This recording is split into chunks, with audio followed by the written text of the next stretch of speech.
Parmi les grands blocs qui permettent de gérer l'état et le statut des formulaires avec Angular, nous avons le form control. Le form control s'occupe de gérer une seule partie à l'intérieur du formulaire. Parmi ces parties qui sont gérées, nous avons les inputs. Le form control va se charger de surveiller l'input et le changement d'état de celui-ci. Le second bloc que nous avons, c'est le form group. Comme son nom l'indique, le form group est un assemblage de plusieurs contrôles. Le form group est généralement représenté par le formulaire en entier. Mais c'est aussi décrit comme étant l'assemblage de plusieurs form control. Parce qu'à l'intérieur d'un formulaire, on peut avoir plusieurs groupes. Par exemple, si on aimerait grouper deux inputs qui constituent simplement l'adresse pour former un sous-groupe.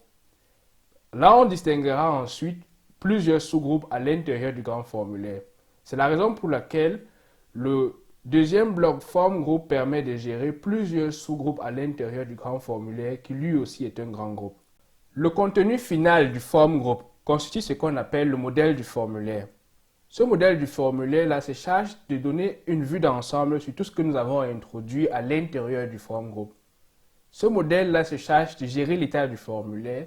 Ça veut dire s'occupe de vérifier que chaque input à l'intérieur de nos formulaires a été correctement rempli ou pas. Et pour cela, il va créer des valeurs telles que dirty, disable, enabled, touch, pristine, comme on l'a vu précédemment. Et en plus de gérer l'état entier du formulaire, il va se charger également de récupérer chaque valeur de chaque input pour ajouter à ce modèle final du formulaire-là. Les différentes valeurs sont sauvegardées sous forme du format JSON, à l'intérieur desquelles chaque clé de notre nouvel objet sera le nom en fait de chaque input que nous avons récupéré et la valeur de chaque clé sera la valeur qu'on aura reçue de chaque clé à l'intérieur de notre formulaire. Donc, ce modèle peut être généré automatiquement ou alors peut être construit à l'intérieur de notre composant en fonction de la technique que nous avons utilisée pour pouvoir créer notre formulaire avec Angular.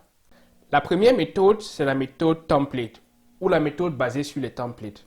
Dans cette méthode, comme son nom le dit, nous allons écrire beaucoup de code dans notre template ou alors dans l'HTML. Nous allons insérer d'abord la balise forms. À l'intérieur de cette balise forms, nous allons insérer plusieurs éléments avec la balise input.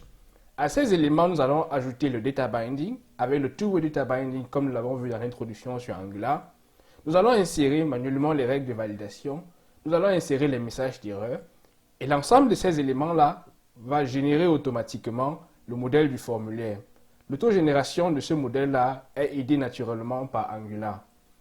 Ensuite, nous allons créer notre composant TypeScript. À l'intérieur de ce composant, nous allons écrire les propriétés pour le two-way data binding afin que les valeurs puissent être lues de notre formulaire dans le template, ensuite puissent envoyer un retour dans notre composant TypeScript. Nous allons ensuite écrire les méthodes pour gérer le template à l'intérieur de notre composant TypeScript. La seconde méthode dont nous disposons, c'est la méthode réactive. Dans cette méthode, à l'inverse de la méthode basée sur les templates, le code est beaucoup concentré dans notre composant TypeScript. Dans notre composant, on va créer le modèle du formulaire manuellement, à la différence de la méthode basée sur les templates où ce modèle est généré automatiquement. Ensuite, nous allons ajouter les règles de validation. Nous allons définir les messages d'erreur dans notre composant toujours. Nous allons définir les propriétés pour gérer les différentes données. Nous allons écrire les méthodes pour pouvoir gérer les différentes opérations telles que l'envoi de notre formulaire. Mais en plus de cela, nous aurons aussi un template HTML pour pouvoir afficher les formulaires à notre utilisateur. Dans ce template, nous allons introduire les balises pour le formulaire, les balises pour le input, mais aussi on va introduire les connexions de ces inputs-là au modèle du formulaire. Dans la méthode basée sur les templates, on a établi cette connexion avec le two-way data binding. Mais avec la méthode basée réactive, on connecte l'ensemble des inputs à tout le modèle en entier et pas à chaque élément du modèle comme dans le cas de la méthode basée sur les templates. Avant de coder notre formulaire, il est important de prêter attention aux directives que nous allons utiliser pour pouvoir coder notre formulaire. Avant tout, il nous faut importer le forms module dans notre module principal. Le forms module va nous permettre d'exposer ces différentes directives-là. L'une des directives que nous allons utiliser, c'est le ngForm. Le ngForm va nous permettre d'accéder à l'état complet de notre formulaire. Ensuite, nous allons utiliser le ngModel. Comme nous l'avons vu dans l'introduction sur Angular, cela nous aide à établir le two-way data binding. En plus de cela, nous verrons aussi comment utiliser le NG Model Group qui nous permet de grouper plusieurs inputs à l'intérieur d'un formulaire. Notre formulaire pourra se présenter ainsi. Au début, nous allons introduire la balise Forms. En introduisant la balise Form, Angular va ajouter pour nous automatiquement dans la méthode template la référence à ngForm. Et ainsi, il va connecter cela au Form Group. Le Form Group pourra ainsi établir et générer le modèle de notre formulaire. La référence ngForm est invisible au début jusqu'à ce que nous exportons celle-ci à l'intérieur d'une autre propre variable que nous venons de créer.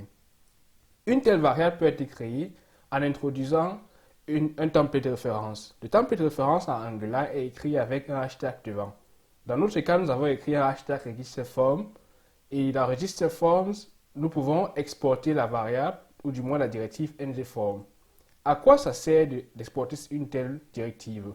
À partir de l'export que nous avons fait, nous pouvons accéder à l'état complet de notre formulaire. Par exemple, si nous voulons lire la validation de notre formulaire pour afficher ou alors cacher notre bouton à notre utilisateur, nous pouvons accéder directement à registerForm.valid pour voir si notre formulaire est valide et ainsi activer notre bouton et le rendre utilisable par notre utilisateur. Ensuite, le ngModel pourrait être utilisé pour pouvoir établir le two-way data binding, lire les valeurs de notre input, mais aussi réagir au changement de ces valeurs-là. C'est pourquoi nous utilisons la syntaxe avec les crochets et les parenthèses à l'intérieur. Ensuite, nous pourrons utiliser les templates variables pour exporter le statut de chaque input individuellement. Pour cela, on va exporter la directive ngModel et on va la sauvegarder dans une autre variable que nous allons créer encore avec le hashtag devant. À partir de cette variable-là, nous pourrons accéder au statut individuel de chaque input à l'intérieur de notre formulaire. Ce template variable que nous écrivons avec le hashtag nous permet d'identifier uniquement chaque valeur ou alors chaque input avec sa référence particulière à l'intérieur de notre formulaire. Mais attendons, nous n'avons pas parlé jusqu'ici du form control. Oui, mais le form control existe bel et bien parce qu'à partir du form control, nous pouvons, avec l'attribut name en HTML, décrire quelle sera la clé qui va être ajoutée à notre modèle global de formulaire à travers le form group. Il est important dans la méthode template d'introduire le name et à l'intérieur d'écrire le nom qui va être écrit dans notre modèle final. Le form control nous permet également d'exporter le ngModel. À partir de ce form control-là, nous aurons un contrôle complet sur l'état de notre input que nous avons sélectionné. Dans la méthode réactive, nous aurons affaire à toute autre directive par rapport à celle que nous avons connue dans la méthode basée sur les templates. Pour pouvoir avoir accès à ces différentes directives-là, il va nous falloir importer le module Reactive Forms Module.